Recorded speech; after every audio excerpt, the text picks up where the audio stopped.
Astana adheres to the course on comprehensive cooperation. This is reported by Kazakhstan'S news agency with reference to the statement of the head of state Kassym-Jomart Tokayev. Kazakhstan is not anti-Russia. We firmly adhere to the course of comprehensive cooperation with Russia, with which we are united by the longest border in the world. We have a long tradition of cooperation in various spheres, including trade and humanitarian ties.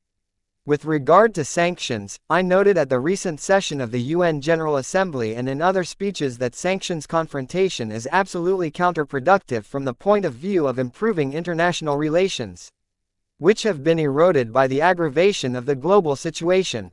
I would like to emphasize that Kazakhstan does not have goods subject to sanctions restrictions and, therefore, does not trade in them.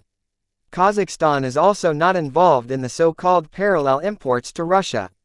As for trade in traditional goods, it is growing, and last year the volume of Kazakh-Russian trade reached $25 billion.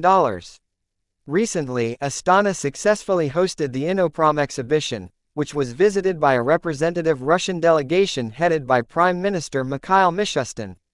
At the same time, Kazakhstan has to take into account the sanctions restrictions and maintains contacts on this issue with relevant international organizations, he said. Kazakhstan's president emphasized that diplomats need to find a mutually acceptable basis for peace talks between Russia and Ukraine. According to Tokayev, this is critically important because the world has approached the dangerous line of a fatal confrontation.